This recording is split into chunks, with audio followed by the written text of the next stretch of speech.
На суженого, на счастливое замужество или на будущее. В древности у чувашей был праздник Сургури. Его отмечали в период зимнего солнцестояния. Праздновать начинали в 25-х числах декабря, и длилось это целую неделю.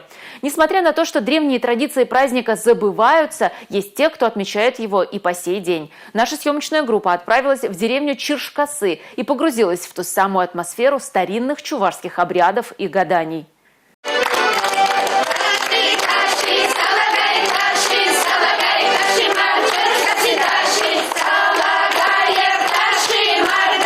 Специально для проведения Сургури чуваши собирались в одном доме, пели, танцевали, готовили богатый стол, вязали и проводили различные обряды. А после полуночи начиналось самое интересное для молодежи – гадание. Именно в Старый Новый год, в ночь с 13 на 14 января, гадание считается самым точным.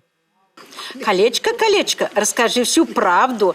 Во сколько лет наша Ксюша замуж выйдет? Колечко начинает раскачиваться и биться о бортики стакана. Остается правильно посчитать количество ударов. По поверьям, именно в этой цифре кроется ответ на интересующий вопрос. Колечко остановилось. Ксюша, ты 22 года замуж выйдешь. А еще незамужние шли в курятник и ловили в темноте птицу. Если девушка поймала курицу, то суженый будет холостой. А вот если петуха, то женатый или разведенный. Я, конечно, хотела курицу поймать, но у меня попался петушок.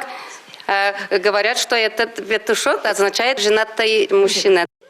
Уголь, зерно, вода, монетки, зеркало – все это раскладывали на блюдце, а затем каждая отпускала пойманную курочку или петуха. Если он подошел к зерну, значит жизнь с суженым будет сытной. Если к монеткам – богатой, к воде – муж будет пьющий, к зеркалу – суженый, ветреный и самовлюбленный. А вот если птица подошла к углю, то это к горю. Сургури в переводе с чувашского «овечья нога». Отсюда и суть гадания. Девушки выбирают разноцветные ленточки и ночью идут в темный хлев. Лоскут привязывают к ноге овцы, а на утро при дневном свете смотрят, какого цвета она была. Мне попалась белая овечка, значит, у меня будет светлый муж. А если кому-то попадется черная овечка, значит, у них будет темный муж. А кому попадется сероватая овечка, попадется старый муж. В деревне Чиршкасы такие обряды уже давно стали доброй традицией. Вечер гаданий в Старый Новый год здесь проводят вот уже 17 лет. У нас постоянно молодежь бывает разные, потому что бывает и уже замуж выходит, они не приходят. Подрастающее поколение к нам приходит часто, и с такими с интересами, удивленными глазами они слушают, смотрят, также колечки считают и смеются, бывает разное.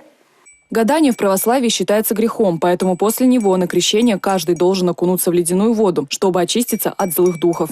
Анна Центовская, Елизавета Цветкова, Георгий Кривошеин, Республика, Чебоксарский муниципальный округ.